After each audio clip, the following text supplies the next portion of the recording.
नमस्कार मंडळींनो, आजच्या ब्लॉगमध्ये तुमचं स्वागत केलंय। तेवढ्यात औषध माका म्हटल्यान दुकानात जा आणि कवटा घेऊन ये। दुकानात गेलाय, दुकानवाल्याक पैसे दिले आणि त्याका म्हटलंय हलक्या हातात माका 3 कवटा दी। मगे मी झंबुराकडे गेले आणि झंबुराक विचारलंय काय गो काय शोधतस, तर झंबुरा म्हणता भांगला आकडे मी खेळणी ठेवलेलं आहे आणि माझी खेळणी कोणतरी घेऊन पळालो। त्याका म्हटलंय कोण दुसरो तिसरो घेऊन नसतलो गेलो, तूच काहीतरी टाकला असतलं, ती व्यवस्थित शोध। तर तिनं शोध काम सुरुवात केल्यान दक्ष का विचारलंय की काय रे एकटोसो बसलो, आज मॅची बिची नाही काय रे तुमचे? तर म्हणता कसले मॅचीनी कसला काय, सगळे गेले गावात, सध्या मी एकटोच आहे। जे पण असत घराकडे ते संध्याकाळी येतले। बबण्याच्या घराकडे जाऊन बघले तर बबण्याच्या घरात आज उनो काढसो खेळ रंगलेलो। म्हटलं खेळा खेळा मी जातोय जेव।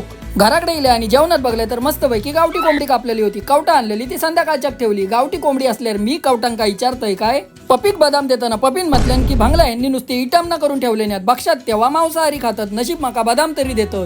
जेवण झाल्यावर बाहेर येऊन बघले तर ह्यांच्याकडे गजाली रंगलेली आणि गजालींचा विषय होतो माशांचो लिलाव, कारण पावसाने इटम ना करून ठेवल्या ना ह्यांका माशाचो लिलाव लावक गावना नाही। ह्यांचे गजाली ऐकते तवसर आमच्या खळ्यात बऱ्याच वर्षांनी कप बशिवलो, पुन्हा इलो आणि पुन्हा गेलो। 3 सांज झाल्याबरोबर दादाने घराकडे बर्गर आणले आणि मग बर्गर वरती मस्त पैकी ताव मारलंय। खळ्यात गेलंय तर विश्राम दादाने नेहमीप्रमाणे भोंगळ्या बोले केल्यान। झंबुराच्या घराकडे गेलंय तर बाय नाच मस्त पैकी माशांचो बेत केलेल्यान आणि सगळ्यांका म्हटल्यान सगळ्यांनी जेव केव्हा, पण आता पुढच्या वेळे मगे म्हटलं आजच्या दिवसाचो कोटो सरलो भेटाय पुढच्या ब्लॉग मध्ये। तवसर देवा काळजी।